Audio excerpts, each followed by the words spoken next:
Bonjour à tous, ici Angelo pour une nouvelle vidéo qui m'a été inspirée pardon, par un commentaire d'un spectateur, probablement occasionnel. C'est la première fois que je lis un message de sa part. Alors je me permets de mentionner cette personne puisqu'il a posté publiquement sur ma chaîne, donc je n'altère en rien sa vie privée en montrant le commentaire. Puisque voilà, une fois de plus par lui-même, il a posté un commentaire avec son nom. Donc c'est donc que son commentaire peut être vu, lu et répondu. Et donc c'est ce que je vais faire. Mais plutôt que de répondre en écrit, ce spectateur m'a inspiré cette nouvelle vidéo. Donc déjà, je tiens à le remercier. Merci beaucoup, le roi c'est moi, pour ton commentaire qui m'a beaucoup inspiré. Et vous avez là la preuve aussi, chers spectateurs, que ma chaîne n'est pas censurée. À partir du moment où vous êtes dans le respect, ce qui est le cas de ce spectateur, que vous êtes dans le respect dans vos commentaires, même si vos commentaires ne vont pas, en tout cas, dans la direction qui est la mienne, je les laisse, je les poste. Les commentaires que je mets à la poubelle, ce sont les commentaires avec des insultes, avec du manque de respect. Ça m'intéresse pas du tout, quoi. Je souhaite que ma chaîne reste cordiale, courtoise, lumineuse. Après, l'échange, le débat, ça fait partie de la vie et voilà, je ne suis pas du tout, comme je l'ai dit, dogmatique. Donc, comme je l'ai précisé plusieurs fois, cette chaîne n'est qu'une,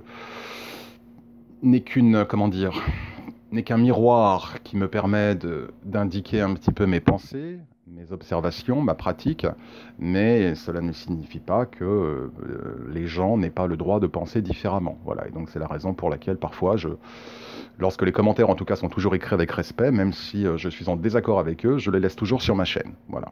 C'est un endroit de liberté à condition que cela soit dans le respect, ce qui est le cas de ce spectateur. Donc déjà, je tiens à le remercier. Merci à toi, le roi c'est moi, ou merci à vous, je ne sais pas, on va dire merci à toi pour ce commentaire qui me permet donc de faire cette vidéo. Alors, bien évidemment, alors je vous laisse, alors on va lire le commentaire ensemble. C'était sous la vidéo du karma, sachant que le roi c'est moi ne m'a pas directement répondu, il a répondu à quelqu'un d'autre, mais du coup, voilà, ça m'a donné envie de faire cette vidéo. Et donc, alors on va lire ça ensemble. Donc, ce que disait l'autre personne, en gros, c'était par rapport aux gens qui font du bien, qui font du mal, etc., etc. Donc, cette vision est très manichéenne et teintée de morale judéo-chrétienne. Il n'y a qu'une seule magie, et la magie noire est une façon de s'en servir. Certaines personnes ont une nature prédatrice, c'est comme ça. Lorsqu'un tigre chasse, il ne fait pas le mal, il accomplit sa nature. Il serait encore plus dangereux que ces personnes-là refoulent leur nature et n'apprennent pas à la contrôler. On peut guérir avec les ténèbres et blesser avec la lumière. Rien n'est vrai, tout est permis. Alors, il y a peut-être deux points sur lesquels je suis en accord avec ce spectateur, et puis pour le reste, je suis complètement en désaccord. Donc, est-ce qu'il peut y avoir une justification au mal, en gros? La réponse est clairement non. Alors, je vais commencer à détailler un petit peu la réponse de cette personne. Là où je suis d'accord, alors je vais déjà commencer par les points sur lesquels je suis en accord avec cette personne, parce que vraiment, une fois de plus, j'adore les commentaires comme ça qui font réfléchir et qui permettent d'avoir un débat. Donc, une fois de plus, hein, je réponds à ce spectateur, évidemment, avec respect et courtoisie. Et une fois de plus, je le remercie de son commentaire qui nous donne justement à nous tous, hein, à moi et à vous, chers spectateurs, matière à réfléchir et à discuter. Donc, merci à toi, le roi. Vive le roi. Le roi n'est pas mort, vive le roi. Donc, là où je suis d'accord avec lui, et ça je l'indique dans beaucoup de mes vidéos, c'est que la magie n'a pas de couleur. Est-ce qu'un couteau est mauvais parce que l'on peut tuer avec un couteau? Non. Ce qui fait qu'un couteau est mauvais n'est pas l'objet en tant que tel, c'est l'intention derrière l'objet. Donc, comme je l'ai dit dans plusieurs de mes vidéos et dans plusieurs de mes articles, il n'y a pas de magie blanche, il n'y a pas de magie noire, il n'y a que la magie. La magie est. Maintenant, par simplicité de discours, effectivement, parce que les gens aiment bien mettre des étiquettes et puis que c'est beaucoup plus simple en termes de compréhension, je parle de magie noire, je parle de magie blanche. J'ai tendance à préférer, et ça je l'avais dit dans un de mes articles, je crois, ou dans une de mes vidéos, je ne sais plus, je préfère parler de magie constructive et de magie destructrice. Voilà, c'est beaucoup plus fidèle, en tout cas, que magie blanche, magie noire. Bref. Donc là-dessus, je suis quelque part d'accord, il n'y a qu'une seule magie. Voilà. Bon. Si c'est ce qu'il entend, je suis d'accord avec lui. Je suis un peu moins d'accord sur la magie noire est une façon de s'en servir, quoique oui, oui, c'est une manière d'utiliser la magie. C'est comme le couteau, on peut tuer avec quelqu'un, c'est une manière d'utiliser un couteau. On peut utiliser un couteau pour couper le pain ou pour tuer. Donc là-dessus, je suis d'accord avec lui. Là où je suis également d'accord avec lui, c'est quand il dit il serait encore plus dangereux que ces personnes la refoulent. Il parle de la nature, on va dire, mauvaise. Et là où je suis d'accord avec lui, c'est particulièrement la fin de sa phrase, et n'apprennent pas à la contrôler, en parlant de la nature destructrice. Là-dessus, je suis entièrement d'accord avec lui. Le but de l'homme est de transcender ses instincts et de pouvoir euh, se développer sur un chemin non pas de peur, sachant qu'il n'y a que deux forces dans l'univers, la peur et l'amour. Et tous les problèmes viennent de la peur. Les guerres, les attaques, les crimes, les vols, les trahisons, la jalousie, la possessivité, les conflits, etc. Tout ne vient que de la peur. Donc il n'y a que deux chemins, euh, spirituellement parlant, le chemin de la peur et le chemin de l'amour. Donc là où je suis d'accord avec lui, c'est qu'effectivement, tout l'enjeu de l'école humaine est de contrôler, de surpasser, de transcender effectivement notre nature basse pour développer notre nature lumineuse. Je ne suis pas certain que c'est exactement ce qu'il est voulu dire, mais en tout cas sur l'aspect contrôlé, j'aurais tendance à être d'accord avec lui. Je préférerais le terme transcender plutôt que contrôler, c'est-à-dire puisque l'idée de transcendance inclut un dépassement plus qu'un simple contrôle. Mais bon, on va dire que, en gros, je ne suis pas en désaccord avec lui. Alors, pour tout le reste, par contre, je suis en complet désaccord avec ce spectateur, avec respect, hein, bien évidemment, et ce pour les raisons suivantes. Alors, on va s'attaquer déjà à la dernière phrase. On peut guérir avec les ténèbres et blesser avec la lumière. Je suis en complet désaccord avec ça. De mémoire, je n'ai pas souvenir de quiconque ayant accompli des miracles et ayant guéri des gens au nom de Satan. J'attends les noms. En revanche, de mémoire, de nombreuses personnes, au nom de Dieu et au nom du Christ, ont guéri et ont accompli des miracles. Padre Pio, Sainte Thérèse, l'abbé Julio, et beaucoup d'autres. On pourrait parler des apôtres, hein, si on veut remonter à Mathusalem, comme on dit. Hein. On peut même parler des apôtres, enfin bon, on peut parler de tous les saints, enfin on peut aller très loin. Et la liste est même très contemporaine. Il y a énormément de personnes sur Terre qui font le bien au nom de la lumière, au nom de Dieu, au nom du Christ. Voilà. Maintenant, des gens qui guérissent et qui font des miracles au nom de Satan, j'attends toujours. Donc guérir avec les ténèbres, non. Et qu'on ne vienne pas me parler du démon Marbas qui, à l'instar de Raphaël, accomplit des guérisons. Enfin bon, ça c'est encore un autre sujet. Euh, il y aurait beaucoup à dire par rapport à ça. Alors blesser avec la lumière, non, on ne blesse pas avec la lumière, sauf ceux qui vous font du mal et qui sont en dehors des lois divines. Parce qu'il faut savoir effectivement que lorsque vous êtes sur le chemin divin, cela ne signifie pas que vous êtes un paillasson et que tout le monde peut vous marcher dessus. J'en ai parlé dans ma vidéo sur les archanges. Les archanges sont des êtres qui peuvent être extrêmement féroces. Si vous avez affaire à l'archange de Mars, Kamael, ou l'archange de Saturne, Tzafkiel, qui entre autres règne sur la mort, la sévérité, le karma, l'austérité, la perfection, bon courage. D'accord? Et ce ne sont que deux exemples. Ce ne sont que deux exemples. Donc, les archanges, effectivement, les forces angéliques, en tout cas, peuvent occasionner des dégâts. Mais ils n'occasionneront jamais des dégâts pour blesser, pour faire du mal. Il n'y a jamais une idée de vengeance. Si quelqu'un vous fait du mal et que vous en appelez aux forces angéliques, ce n'est pas pour la vengeance, c'est pour la justice divine. Ça n'a rien à voir. La justice divine ne blessera, ne heurtera, ne portera préjudice à aucune personne dont le cœur est juste, dont la cause est juste. Aucune. Donc maintenant, si quelqu'un effectivement essaye de vous tuer, ou essaye de vous porter du tort et que vous en appelez aux archanges, effectivement, il peut se passer des choses pour cette personne. Mais pourquoi? Parce que délibérément de son propre libre arbitre, cette personne s'est écartée des lois divines, a choisi le chemin de la peur et du mal, et à partir de là, en appelant les forces de lumière, bien évidemment, vous générez autour de lui une armée qui va vous défendre. Bon. Mais on ne blesse pas avec la lumière. On guérit avec la lumière, on se protège avec la lumière. on, on active la justice divine, qui, une fois de plus, comme son nom l'indique, signifie défendre une cause au regard des lois, justice de Dieu. Donc à partir de là, on n'est jamais en magie noire, on n'est jamais en destruction, on n'est jamais en magie destructrice. D'accord? Bon. Rien n'est vrai, tout est permis. Rien n'est vrai, là je suis d'accord avec lui, il n'y a aucune vérité. Il y a énormément de chemins spirituels qui permettent d'arriver au développement. Là je suis d'accord avec lui, tout est permis. Il a raison, tout est permis. Oui, mais ça ne veut pas dire que tout est valide. Ça ne veut pas dire que tout est spirituellement, au regard des lois divines, autorisé ou admissible. On peut tout faire. Demain, vous pouvez vous transformer en violeur, serial killer. Tout est possible. C'est la beauté de la vie. La vie vous donne la capacité, effectivement, de choisir le chemin que vous voulez emprunter. Donc, si vous voulez emprunter le chemin A, le chemin B, le chemin C, le chemin D, c'est toute la beauté de l'expérience humaine. Donc, à ce titre-là, tout est permis. Mais pas dans le sens où il l'entend. Il l'entend lorsque ce spectateur indique rien n'est vrai, tout est permis. C'est une manière de cautionner que tout peut être fait, sans aucune limite. Alors, tout peut être fait, mais sans aucune limite et sans aucune répercussion spirituelle et karmique, non. Ça c'est juste pas possible. Ça, c'est juste faux. Euh, En gros, c'est un petit peu tous ceux qui parlent aussi de Aleister Crowley. Je ne vais pas rentrer là-dedans, parce que j'ai pas envie de rentrer dans ce débat qui, justement, validait que tout était possible, etc. Que... Enfin, bon, bref.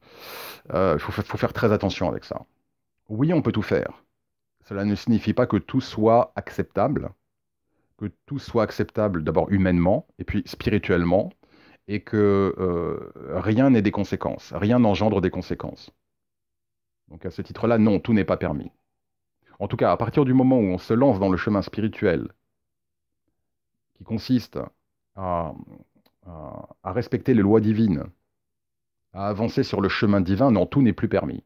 Je suis sur le chemin divin. Est-ce que si demain je décide de me shooter à l'héroïne, de me bourrer la gueule du matin au soir, de frapper tous ceux dont j'aime pas la tête dans la rue, ou d'avoir une relation sexuelle avec toutes les femmes mariées que je croise, ou enfin, que sais-je?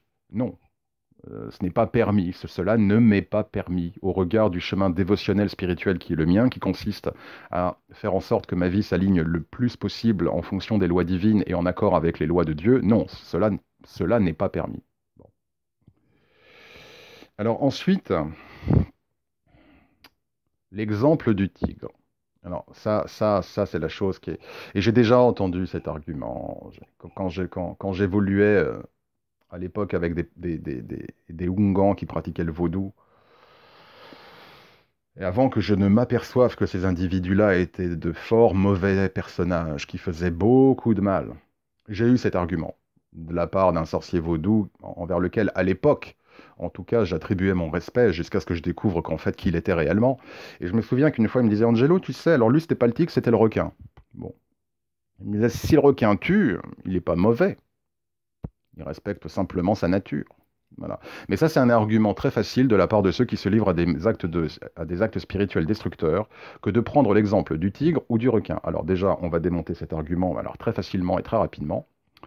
Il est complètement absurde de comparer une espèce animale qui ne résonne, et le terme n'est même pas bien choisi, une espèce animale qui ne vit que par l'instinct, avec le genre humain qui, lui, dispose du libre arbitre. Déjà, rien que là, l'argument il tombe par terre. On ne compare pas des pommes et des oranges. Comment pouvons-nous comparer un tigre ou un requin qui ne sont qu'instincts, qui n'ont aucune liberté de choix, qui ne sont faits que d'instincts de survie pur, avec l'humain qui a la capacité de choix et le don du libre arbitre, qui consiste justement à avoir le choix entre faire le mal et faire le bien. En gros, choisir le chemin de l'amour ou le chemin de la peur. L'exemple ne tient pas une seule minute. Qui plus est, le tigre, le requin évoluent dans des environnements extrêmement hostiles, où ils n'ont pas le choix. En gros, c'est je te tue, sinon tu me tues. D'accord? Nous avons le choix ici. Et même si le monde, effectivement, est un monde difficile, On ne peut comparer l'expérience humaine avec le règne animal. Qui plus est. D'ailleurs, c'est bien la raison pour laquelle nous avons ce qu'on appelle le conscient et le subconscient. Parce que si nous n'étions faits que d'instincts, si nous ne laissions cours qu'à nos instincts, je vous laisse un petit peu imaginer la gueule du monde. Il y aurait des meurtres, des viols, des agressions, des abus, mais du matin au soir de la part de tout le monde. Je veux dire, il n'y aurait aucune part du conscient qui viendrait justement couper le lien direct que les hommes peuvent avoir avec leurs instincts primaires. Nous ne sommes pas des primates, d'accord? On n'est pas justement des crocodiles ou des requins ou des tigres. Nous sommes quand même un petit peu plus évolués que ça. Nous ne sommes pas faits que d'instinct. Nous avons cette nature divine et spirituelle qui aspire au progrès et cela se fait au travers du libre arbitre. Les animaux n'ont pas le libre arbitre. Le tigre n'a aucun libre arbitre.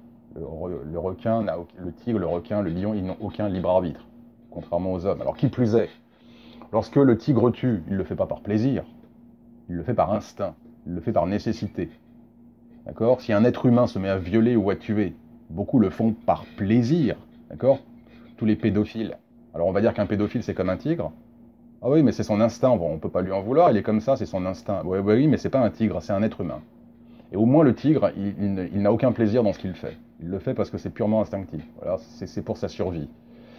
Le pédophile, il y a quand même des inclinations sadiques et perverses derrière. Donc comment peut-on comparer et cautionner le mal que les hommes puissent faire avec l'exemple du tigre? Ça ne fait strictement aucun sens. D'accord? Donc voilà, c'est la raison pour laquelle je suis en profond désaccord avec cette personne, avec respect une fois de plus, et je le remercie bien évidemment d'avoir posté ce commentaire, parce que ça je l'ai entendu plein de fois, quoi. Mais oui, mais non, mais le mal c'est pas le mal, quand un tigre tue c'est pas mal, hein. Bah oui, mais nous humains on n'est pas nés pour tuer, quoi. D'accord? On n'est pas nés pour tuer, nous ne sommes pas faits que d'instinct.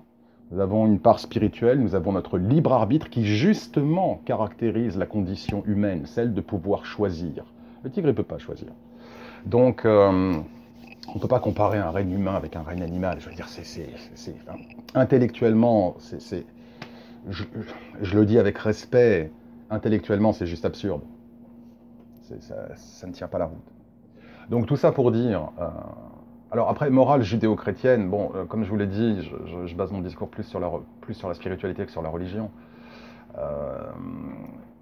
J'ai pas de mal à dire des religions, j'ai plus de distance par rapport à l'utilisation des religions.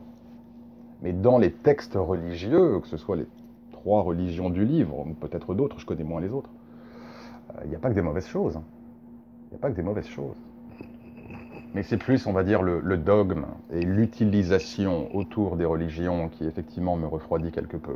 C'est la raison pour laquelle, quand on me demandait très souvent, enfin à l'époque, quand on me demandait quelle était ma foi, je répondais toujours chrétien. Je ne disais jamais catholique. Pour moi, chrétien, ça fait vraiment référence au Christ, donc au chemin du Christ, à l'enseignement du Christ, en dehors de tout dogme, catholicisme. Voilà pourquoi je me décris plutôt comme un chrétien, pas comme un catholique. Donc voilà, une vidéo un petit peu, voilà, là vraiment que j'ai faite là à l'impro, immédiatement après avoir lu le commentaire de Le Roi c'est moi. Donc en gros tout ça pour dire, est-ce que le mal est justifié? Donc, on va revenir un peu au titre de la vidéo. Non, le mal n'est jamais justifié. Tout peut, une fois de plus, tout est possible, d'accord? Mais le mal n'est pas justifié. Il n'y a rien qui justifie qu'on fasse du mal. Je veux dire, qu'on soit sur un chemin spirituel ou pas. Et dans tous les cas de figure, que vous soyez sur un chemin spirituel ou pas, faire le mal et vous ménager du karma, dans tous les cas de figure. J'en ai parlé dans ma vidéo sur le karma, j'en ferai peut-être une autre. L'humain, l'homme, avec un H majuscule, hein, donc j'inclus les hommes et les femmes, je parle du genre. L'humain n'est pas venu sur Terre pour détruire et pour se détruire. Il est venu sur Terre, au contraire, pour transcender justement les forces obscures et pour rejoindre la lumière. Et cela ne se fait pas au travers de la destruction et au travers le mal. Cela se fait au travers le pardon, la compassion, l'amour, la générosité, etc., etc., etc. Donc, il n'y a aucune justification à faire le mal. On ne peut pas faire du mal avec la lumière. L'exemple avec le tigre, j'en ai parlé, ne fait absolument aucun sens. à comparer cela avec l'humain qui pourrait faire du mal. Donc voilà un petit peu les différentes choses que je voulais répondre à cet auditeur, enfin à ce spectateur. Et une fois de plus, hein, je me répète beaucoup, merci le roi pour ce message qui me donne en tout cas une belle occasion d'avoir une nouvelle vidéo sur ma chaîne. Que les gens commentent hein, s'ils le veulent, il n'y a pas de problème. De toute façon, je ne m'attends pas à ce que tout le monde soit d'accord avec moi. Je ne fais une fois de plus que partager mon propos, qui n'est que le résultat de mes pensées, de mes observations et de mon travail. J'accepte tout à fait que les gens puissent être en désaccord avec moi à partir du moment où, comme je l'ai dit, comme le roi d'ailleurs, comme le roi l'a fait, où il s'exprime avec respect et courtoisie. Voilà, dans le respect et la courtoisie, beaucoup de choses peuvent être dites, beaucoup de choses peuvent être partagées, et à partir de là, rien n'est plus sain qu'un bon débat. Voilà. Voilà, chers spectateurs, en tout cas, merci beaucoup pour votre attention. Merci encore à tous pour tous vos messages. J'espère que cette vidéo vous fera un petit peu réfléchir également. Et sur ce, je vous souhaite une très bonne soirée, une très bonne nuit, une très bonne journée et à très bientôt.